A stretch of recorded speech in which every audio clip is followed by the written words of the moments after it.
اعوذ باللہ من الشیطان الرجیم بسم اللہ الرحمن الرحیم نحمدہ ونصلی ونسلم علی رسولہ الکریم اما بعد فاعوذ باللہ من الشیطان الرجیم بسم اللہ الرحمن الرحیم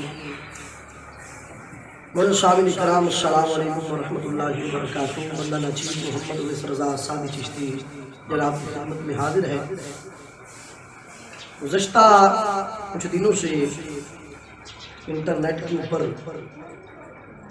ایک تحریر گردش کر رہی تھی جس کو ہمارے چند احباب نے بھی یقیناً دیکھا ہوگا، اور ویسے بھی وہ تقریباً انٹرنیٹ کے ذریعے ہر بندے تک پہنچ چکی ہوگی، جس کے اوپر انہوں نے یہ لکھا ہوا تھا کہ انڈیا سے حضور قبلہ سلطان العلماء استاد العلماء امام الغیرت مفتی محمد فضل احمد چشتی حسین قادری دامت برکاتہ العالیہ آپ کے اوپر ایک فتویٰ آیا ہے۔ تو جب مجھے اتفاق ہوا اس فتوے کو دیکھنے کا، اور دوست احباب جو تھوڑے سے کم علم تھے تو وہ بھی بار بار اصرار کر رہے تھے کہ آپ بھی ہمیں اس فتوے کے بارے میں آگاہ کریں، یہ فتویٰ ہے کیا یہ حقیقت ہے، کہاں تک جھوٹ ہے، کیا اس کی جو ہے وہ پس منظر ہے وہ ہمیں بیان کر دیں۔ تو میں نے اپنا یہ دینی فریضہ سمجھا کہ میں بھی اس فتوے کی جو حقیقت ہے وہ جناب کے سامنے بیان کر دوں۔ سب سے پہلی بات تو یہ عرض کرنا چاہوں گا کہ جس طرح انٹرنیٹ کے اوپر گردش کر رہا ہے کہ بریلی شریف سے، ماہریرہ شریف سے اور دیگر چند جو جامعات اہل سنہ ہیں ان کا نام لکھ کر فتویٰ شائع کیا جا رہا ہے، تو یقیناً اس فتوے کا ان جامعات کے ساتھ اور ان آستانوں کے ساتھ کوئی تعلق نہیں ہے۔ وہ آستانے اس فتوے سے مبرہ ہیں اور بیزار ہیں۔ میری کئی علماء کرام جو ان جامعات سے تعلق رکھتے ہیں، بالخصوص جامعہ منظم الاسلام سے، ان سے بات ہوئی تو انہوں نے کہا جی کہ ہمارا اس فتوے سے کوئی بھی تعلق نہیں ہے۔ یہ پٹنہ بہار کے رہنے والے مفتی صاحب ہیں جن کا نام غلام رسول اسماعیلی صاحب ہے۔ اب پتہ نہیں مفتی ہیں بھی یا نہیں، تو یہ اللہ کی ذات میں تر جانتی ہے، لیکن مہر ان کے دارالافتاء کی لگی ہوئی تھی، تو ان کی طرف سے یہ فتویٰ جو ہے منظر عام پہ آیا۔ اور یہ بات بھی یاد رکھ لیں کہ یہ فتویٰ پٹنہ سے آیا ہے اور اس جامعہ سے آیا ہے کہ جس جامعہ کے اندر کچھ جدت پسند لوگ بھی رہتے ہیں۔ میرا موضوع سخن ان کی جدت پسندی پہ گفتگو کرنا نہیں، بلکہ صرف انہیں آگاہ کرنا اور بالخصوص عوامی اہل سنہ کو آگاہ کرنا ہے کہ اس فتوے کے اندر کیسی نالائکی اور کیسی کم سمجھی اور کم عقلی سے کام لیا گیا ہے، اور کس طرح منافقانہ رنگ اختیار کیا گیا سائل کی طرف سے۔ تو اب وہ تو ایک الگ موضوع ہے کہ کون کون سے سوالات ہیں اور کیا ہے، میں چند ایک جناب کے سامنے رکھوں گا۔ تو سب سے پہلے جو میں مخاطب ہوں وہ غلام رسول اسماعیلی صاحب سے ہوں کہ آپ کو یہ چیز دیکھنی چاہیے تھی کہ آپ فتویٰ دے کس بنا پہ رہے ہیں، اور جب اتنے بڑے عالم دین کے بارے میں فتویٰ پوچھا جا رہا ہو تو پھر وہاں تو یہ عالم ہونا چاہیے کہ وہاں یہ نہیں ہے کہ بس کسی نے پوچھ لیا تو ڈائریکٹ فتویٰ جو ہے وہ لگا دیا، بلکہ ایک صبر اور تحمل کے ساتھ تحقیقات ہونی چاہیے، تحقیق کرنی چاہیے، تحقیقات کے بعد تحفظات کو دور کرنے کے بعد پھر فتویٰ دینا چاہیے۔ اگر تحقیقات کا وقت آپ کے پاس نہیں تھا تو کم از کم جملہ شرطیہ ہی استعمال کر لیتے اور یہ ساتھ لکھ دیتے کہ اگر یہ چیز موصوف کے اندر پائی جاتی ہیں اور یہ چیزیں اس بندے کے اندر پائی جاتی ہیں جس کے بارے میں یہ فتویٰ پوچھا جا رہا ہے، تو پھر تو اس کے بارے میں شریعت کا یہ حکم ہے۔ آپ نے تو ایک فتویٰ دے دیا اور فتوے کے ساتھ نہ آپ نے تحقیق کی نہ ہی آپ نے جملہ شرطیہ کا استعمال کیا، تو پھر میں یہ تعجب کے ساتھ ہی کہوں گا کہ پتہ نہیں کون بندہ ہے جس نے آپ کو دارالافتاء کی سند پہ بٹھایا ہے۔ وہ مسند تو اتنی عرفہ والا و بلند و بالا ہوتی ہے کہ وہاں پہ ایسا غیر محتاط بندہ جو ہے وہ بیٹھنے کے قابل نہیں ہوتا، نہایت ہی محتاط بندہ وہاں پہ بیٹھ سکتا ہے اور وہاں پہ بیٹھ کے اپنا جو ہے لوگوں کو اس سے استفادہ دے سکتا ہے۔ اگر آپ کے پاس یہ مسئلہ پہنچا تھا تو آپ کو تحقیق چاہیے تھی۔ ہم حنفی ہیں، ہمارے نزدیک تحقیق جو ہے یہ نہایت ہی ضروری اور اہم چیز ہے۔ جس طرح امام اعظم ابو حنیفہ رضی اللہ تعالیٰ عنہ آپ کے متعلق بڑا مشہور زمانہ ایک قصہ مشہور ہے امام ابو یوسف کے حوالے سے کہ جب امام ابو یوسف نے آپ سے اختلاف کیا تھا تو اس وقت لوگوں نے امام ابو یوسف سے ایک مسئلہ پوچھا، تو وہی مسئلہ امام اعظم سے پوچھا۔ مسئلہ کچھ یوں تھا کہ پوچھا گیا کہ ایک تھال ہے جس کے اندر آٹا گوندھا ہوا پڑا ہوا ہے، تو قریب سے کتا بھی گزر رہا ہے اور آٹے کے اوپر کتے کے پاؤں کے نشان لگا ہوا ہے، تو کیا وہ آٹا حلال ہے یا حرام ہے؟ تو امام اعظم نے کہا تھا کہ کیا تم میں سے کسی نے دیکھا ہے، کیا تحقیق کی ہے کہ یہ کتے کا ہی پاؤں ہے اور کتے نے ہی پاؤں رکھا ہے اور اسی کتے نے رکھا ہے جو قریب سے گزر رہا ہے؟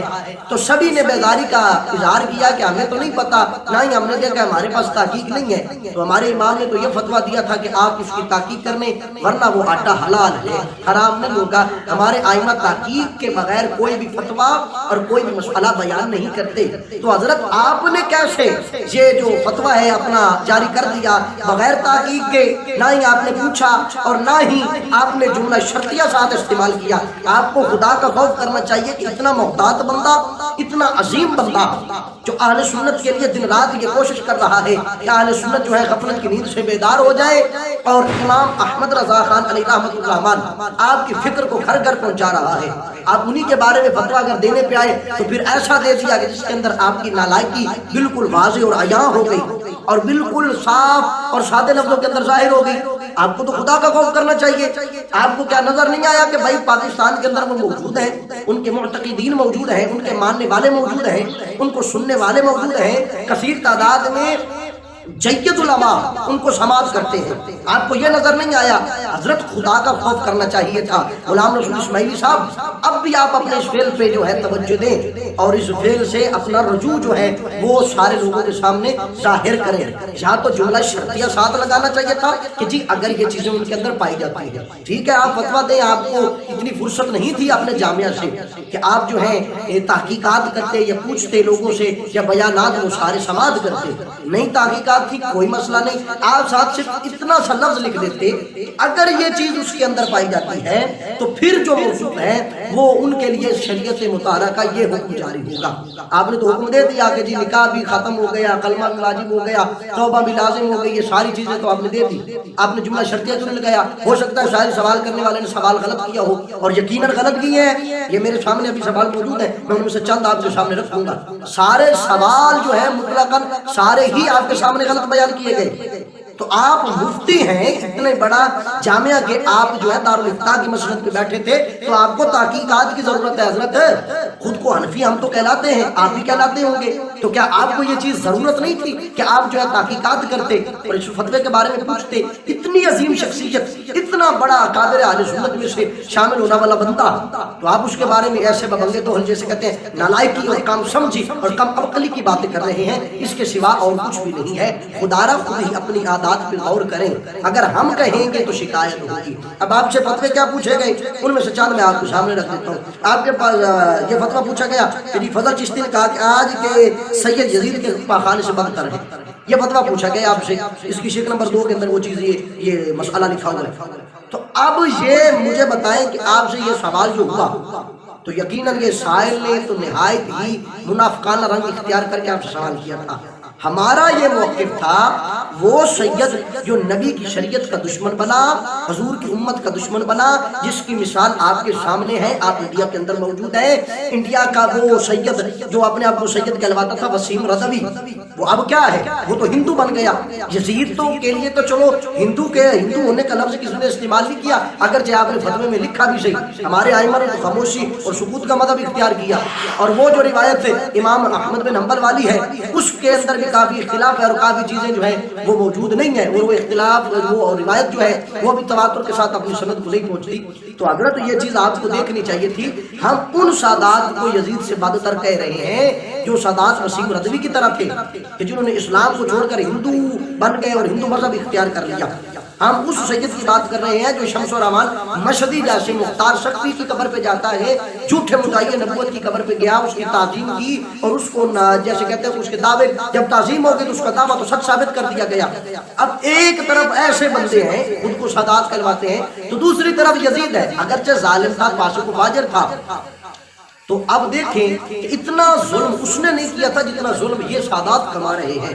تو ہم نے اس لحاظ سے کہا تھا کہ ہم ان سادات جو ہیں اس کو یزید سے بھی بدتر سمجھتے ہیں کہ وہ اتنا ظالم اس نے ظلم نہیں کمایا تھا جتنا ظلم یہ سادات کما رہے ہیں. جیسے ٹی ویوں کے اندر سیدزادیوں سے کام کروائے جاتے ہیں, فلموں ڈراموں کے اندر حضور کی آل اولاد کو جو ہے بے آبرو کر کے لوگوں کو سامنے ننگا کر کے پیش کیا جاتا ہے. تو بھائی خدا کے لیے مجھے یہ بتائیں ایسے سادات یزید سے افضل کیسے ہو گئے؟ یزید برا ضرور تھا پر اس نے حضور کی عزتوں کو اس طرح تار تار نہیں کیا تھا. اگرچہ یا تو آپ کہیں کہ آپ کا مذہب رافضی ہے تو پھر تو ہم مان لیں گے بھائی ٹھیک ہے, ساحل کا مذہب بھی رافضی ہوا, آپ بھی رافضی ٹھہرے, تبدیلی ٹھہرے. آپ سے یہ پوچھا گیا تو آپ نے بڑی تعظیم بیان کر دی کہ سادات جو مرضی ہو جائے تو ٹھیک ہے جی سید ہی رہیں گے. جبکہ اعلیٰ حضرت کا تو فتویٰ بالکل روز ازل کی طرح یہ ہے کہ اگر سید قادیانی ہو جائے, خارجی ہو جائے یا رافضی ہو جائے یا نیچری ہو جائے تو اس کی تو تعظیم جاتی رہے گی. تو ہم نے تو انہی کے لحاظ سے کہا تھا. آپ کو یہ بات بھی سمجھ میں نہیں آئی, آپ کی ناقص تحقیق کی وجہ سے آپ اتنا بڑا فتویٰ دے بیٹھے اور آپ اتنی بڑی بات بول کے آپ کو پتہ ہے آپ شریعت مطالعہ کے خلاف چلے گئے ہیں. یہ شریعت کا فیصلہ تھا اور اعلیٰ حضرت کی یہی فکر تھی کہ جو سید دائیں بائیں ہو اس کو مانو نہ اس کو چھوڑ دو. تو ہم نے ان کی تذلیل چھوڑی, ان کو چھوڑا, ان کی تذلیل کی, ان کو برا کہا جنہوں نے حضور کی شریعت کے ساتھ, خدا کے ساتھ, خدا کے رسول کے ساتھ ایسا مذاق کیا, ایسا تماشا بنایا, ایسا ڈرامہ بنایا. تو آپ نے کیا کیا؟ آپ ان کی حمایت میں فتوے دے رہے ہیں. آپ کو کچھ جو ہے نا خدا کا خوف کرنا چاہیے اور کچھ اپنی نادانی کے اوپر توجہ دینی چاہیے کہ آپ اپنی نادانی جو کر بیٹھے ہیں وہ کیا ہے. اگلی بات آپ سماعت کریں, اگلا فتویٰ آپ نے کیا دیا؟ اگلا فتویٰ آپ سے پھر پوچھا گیا کہ جی دیکھیں کہ چشتی نے کہا تھا کہ اگر ایک طرف سید ہو تو ایک طرف یزید ہو تو میں یزید کے ساتھ ہوں. آپ نے اس کے اوپر بھی فتویٰ دے دیا.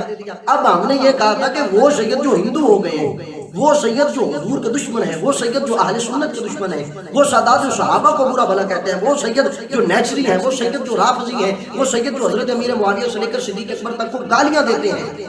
تو ہم کہتے ہیں کہ بھائی یزید نے چلو انہیں گالیاں تو نہیں نہ دی تھی, ہم اس کی طرف ہی ٹھیک ہو جائیں گے کیونکہ اس کے بارے میں اختلاف ہے, ان کے بارے میں اختلاف رہتا ہی نہیں کیونکہ یہ تو پکے ٹھکے کافر ہو گئے.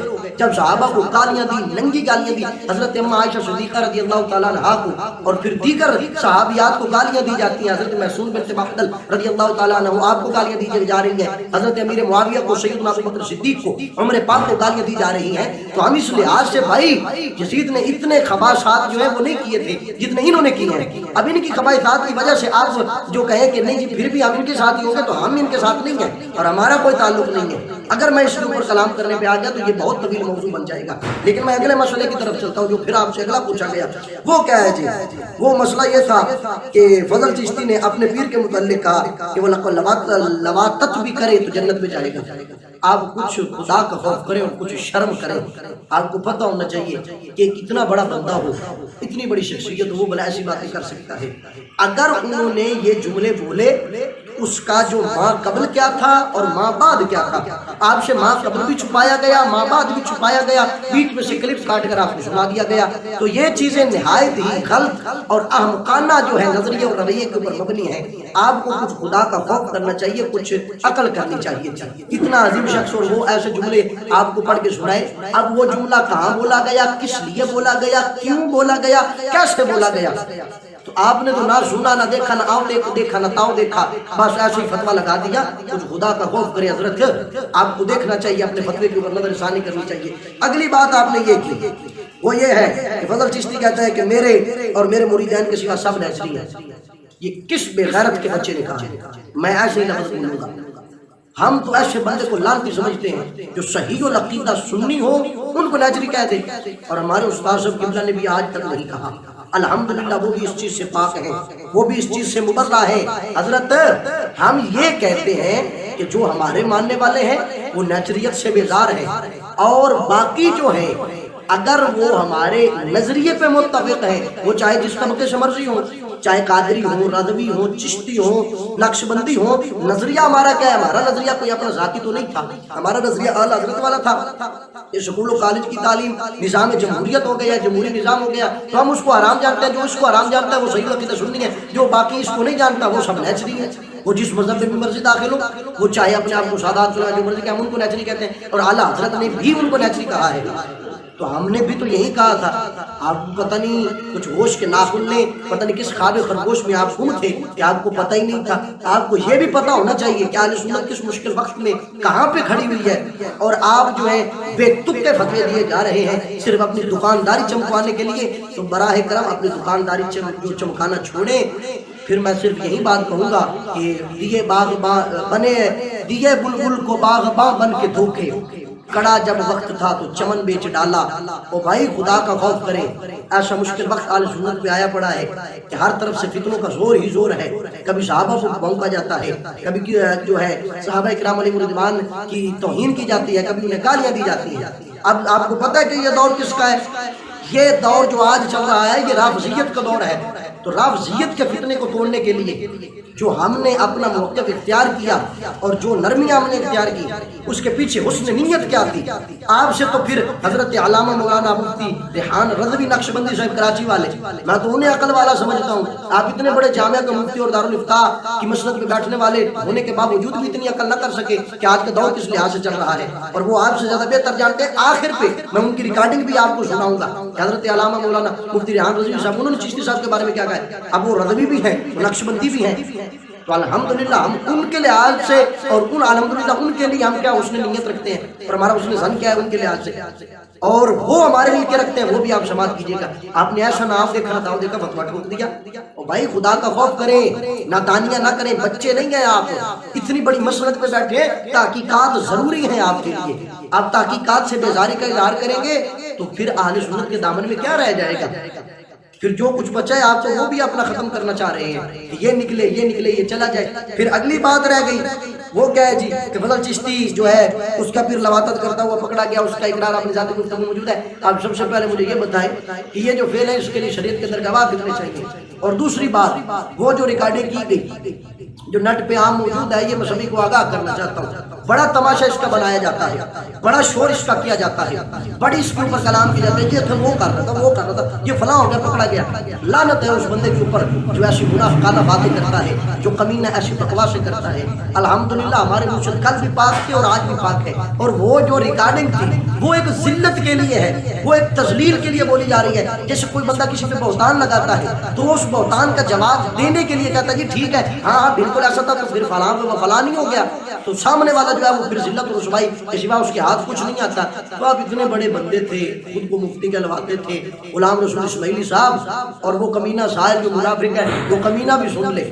اسماعیلی صاحب آپ کو کافی سمجھ ہونی چاہیے تھی، پٹنہ والے مفتی اتنے بیکار تو نہیں تھے، لیکن شاید جو ہے اب مجھے یہ لگ رہا ہے کہ اب ان کے اندر بھی کچھ نادانیاں اور طفلگیاں جو ہیں وہ آنی شروع ہو گئی ہیں اور وہ طبیعت طفلی کے اندر جا چکے ہیں۔ بہرحال اتنی بات ضرور کہوں گا کہ لوگ یہ سمجھتے ہیں کہ انڈیا کے جو علماء ہیں وہ سارے حق ہیں، سارے حق نہیں بھائی۔ جس طرح ہمارے ہاں کچھ منافق ہیں، جس طرح ہمارے ہاں کچھ تبدیلی ہیں، اسی طرح ادھر بھی منافق بھی موجود ہے اور تبدیلی بھی موجود ہے۔ لہٰذا اس وہم اور گمان میں نہیں رہنا چاہیے کہ وہاں پہ جو ہے وہ سارے ہی صحیح عقیدہ بیٹھے ہیں اور غلط ان میں سے کوئی بھی نہیں ہے۔ بہرحال یہ جو فتویٰ اور یہ جو ساری باتیں انہوں نے کی، انہیں کچھ خدا کا خوف کرنا چاہیے، کچھ سوچنا چاہیے، کچھ سمجھنا چاہیے کہ وہ کر کیا رہے ہیں اور کیا رہے ہیں، ان کے اس کلام کے پیچھے کیا ہے۔ اور چشتی صاحب کی بلا نے جو یزید کے بارے میں اپنا موقف اختیار کیا، آخری بات کرنا چاہتا ہوں، وہ موقف علامہ ریحان رضوی صاحب نے بڑی خوبصورت بات میں سمجھا دیا ہے، وہ آپ آخر میں وہ کلپ بھی سماعت کر لیجئے گا۔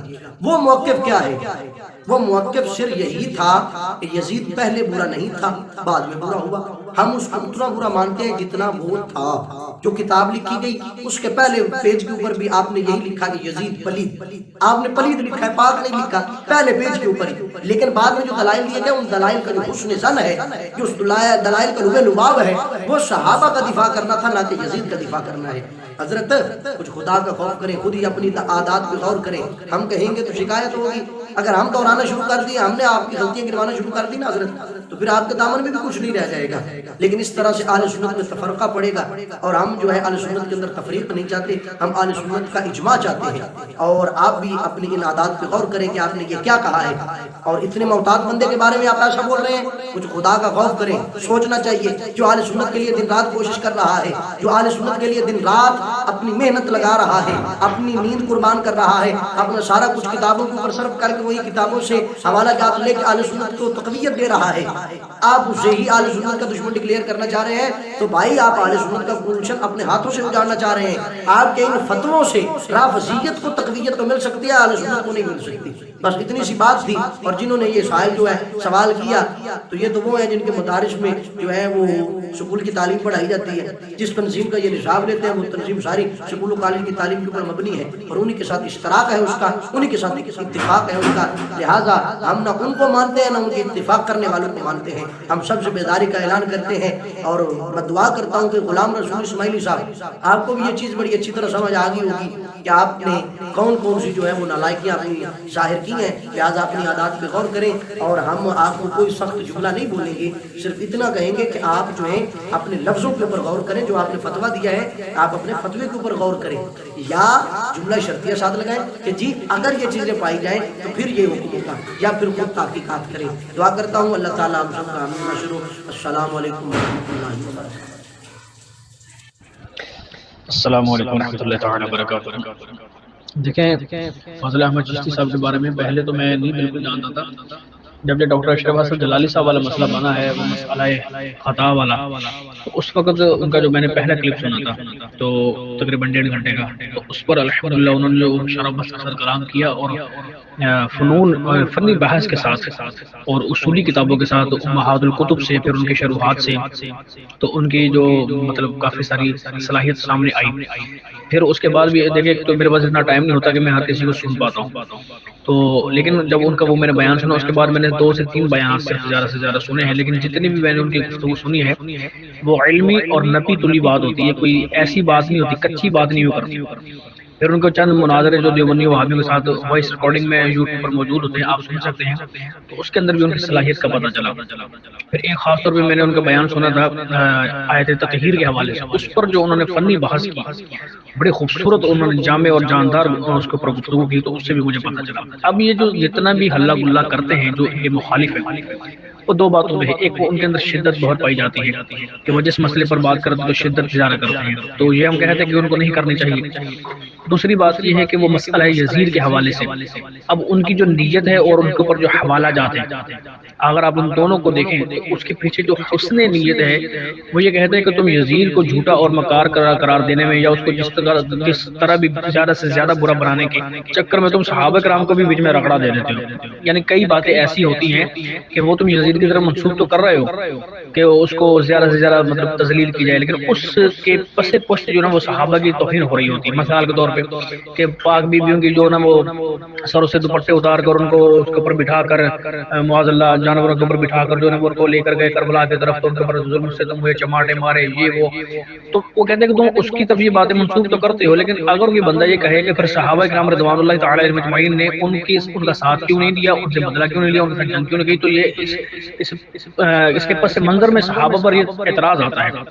تو وہ بات کرو جو دلیل صحیح کے ساتھ ہو, پھر اس میں کوئی توجیہ نکل سکتی ہے کہ صحابہ کرام کا یہ عمل اس وجہ سے یوں تھا. اگر تم اس طرح کی بہتان بازیاں بھی کرو گے, وہ دلیل تو ہے ہی ہے, اس کے اوپر باقاعدہ وہ خود اس کو جو نا وہ امام یا کوئی ایسا نہیں مانتا معاذ اللہ کو, اس کو معتبر شخصیت نہیں مانتا, لیکن وہ تناظر میں جب بات کرتا ہے, مد مقابل میں بات کرتا ہے کہ فلاں شخص مثال کے طور پہ جیسے آج کل کے سادات ہیں اس کے بارے میں وہ شدت اختیار کرتا ہے کہ جس طرح رسول اللہ صلی اللہ علیہ وسلم کی عزتوں کو اچھال رہے ہیں. آپ خود دیکھ رہے ہیں یہ جتنا بھی پنڈی ٹولہ ہے, اور ابھی یہ شمس الرحمان مشری بھی وہ مختار ثاقفی کے قبر پر چلا گیا ہے, اس طرح کی جتنی بھی خباثتیں ہیں یہ سارے سید فیض منع کر رہے ہیں. تو اب وہ پھر اس بات پہ غصہ کرتا ہے اور اس کے پیچھے حسن نیت ہے. وہ کیا رسول اللہ صلی اللہ تعالی علیہ وسلم کی آل ہو کر تم خود حضور علیہ السلام کی عزت کو اچھال رہے ہو, حضور کی عظمت کو اچھال رہے ہو, حضور کے دین کی جو عزت اس کو پامال کر رہے ہو, تو اس وجہ سے وہ شدت کرتا ہے. اب اس کے پیچھے حسن نیت ہے, اور پھر جو دلائل دیتا ہے اس کے دلائل کا کوئی رد نہیں کرتا. یا تو بات ہو نا کہ اگر وہ بات کرتا ہے دلیل کے اعتبار سے بھی غلط, اس پر کوئی دلیل صحیح پیش کر کے اس کا رد کیا جائے تو پھر تو اس کو مانا جائے. اب وہ جو دلائل دیتا ہے اس کا جواب کوئی نہیں دیتا, گالی گلوچ دیتے ہیں اس کو بے ادب کہہ کے جی وہ یوں ہے وہ یوں, گستاخ صحابہ ہے, گستاخ اہل بیت ہے, فلاں کر کے اس کو ایک سائڈ پہ کر دینا, یہ تو حماقت ہے. جو چیز اس نے پیش کی ہے اس پر اس نے دلائل پیش کی ہے اس کا رد کرو نا تم, یہ ان سے ہوتا نہیں ہے. پھر وہ شدت ان کی طبیعت میں ہے, ہم یہ کہتے ہیں کہ شدت نہیں ہونی چاہیے, لیکن یہ ایک قدرتی امر ہے. اللہ تعالیٰ مزاج ہر کسی کو جدا کھانا دیتا ہے. آپ اصولی باتوں میں دیکھیں کہ اس کے اندر اصولی بات بات میں کوئی خرابی ہے؟ اگر تو خرابی ہے تو پھر تو ہم اس کو کہہ سکتے ہیں۔ میں نے جتنے ان کے بیانات سنے ہیں، سارے نہیں سنے، میں نے بتایا کہ 3 سے 4 جو تفصیلی میں نے بیانات سنے، ان کے اندر ان کی گفتگو بہت زیادہ زبردست، جامع اور مستند قسم کی بات وہ کرتے ہیں دلائل صحیحہ صریحہ کے ساتھ، اور جب وہ احادیث پر بحث کرتے ہیں تو احادیث کی اسناد پر، ان کے اسماء و رجال پر بحث کر کے اس کو سند بناتا ہے، بالکل جو ہے نا ایک ناقل کی طرح بس اٹھا کر نہیں لگا رہتا۔ بڑے بڑے ائمہ کے ساتھ اس نے جب اختلاف کیا تو ادب کے دائرے میں رہ کر کیا۔ اب رہی بات یہ کہ فی زمانہ جو معاصر علماء ہیں وہ ان کا بنے لی حجت نہیں مانتا، یہ اس کی اپنی علمی صلاحیت ہے، لیکن پچھلے جتنے اکابر گزرے ہیں ان کے بارے میں کبھی بھی اس کی زبان سے ہم نے کوئی سخت جملہ یا کوئی بدتمیزی والا الفاظ نہیں سنا، بلکہ وہ جب بھی الفاظ ان کے لیے بولتے ہیں تو ادب اور احترام کے بولتے ہیں، لیکن معاصر علماء کو وہ نہیں بخشتے، وہ اس کی طبیعت ہے۔ اگر کسی کے پاس علمی دمخم ہو تو پھر اس کو علمی جواب دینا چاہیے، نہ کہ اس طرح بدنام کرنا چاہیے۔ اب میں نے جتنی ان کی گفتگو سنی ہے یا ان کی جو تحریرات ہیں، ان کے اندر ان کی جتنی بھی گفتگو ہوتی ہے وہ مسلمات اہل سنت، ضروریات دین، ضروریات اہل سنت کی پوری حفاظت کے ساتھ، گرفت کے ساتھ اور شرع و بس کے ساتھ، دلائل صحیحہ کے ساتھ بات کرتے ہیں۔ میں تو یہ سمجھاؤں، باقی رہے فروعی مسائل کے اندر اختلاف، جس طرح کی مثال کے طور پہ تحریک لبیک یا رسول اللہ کے بارے میں ہے یا دیگر اختلافات رکھتے ہیں، وہ اصولی اختلاف نہیں ہے، وہ فروعی اختلاف ہے۔ جب تک اصولی اختلاف نہ ہو تب تک تو تدلیل اور تکفیر کا حکم ہوتا ہی نہیں ہے۔ جب بھی فروعی مسائل کے اندر آپ زیادہ سے زیادہ یہ کہہ سکتے ہیں کہ وہ مسئلہ خطا پر ہے، ان کو تسامح ہو گیا، یہ جملہ کہا جا سکتا ہے، ان کو گمراہ اور پھر کفر کا فتویٰ دے دینا، یہ کتنی بڑی جہالت اور جسارت ہے۔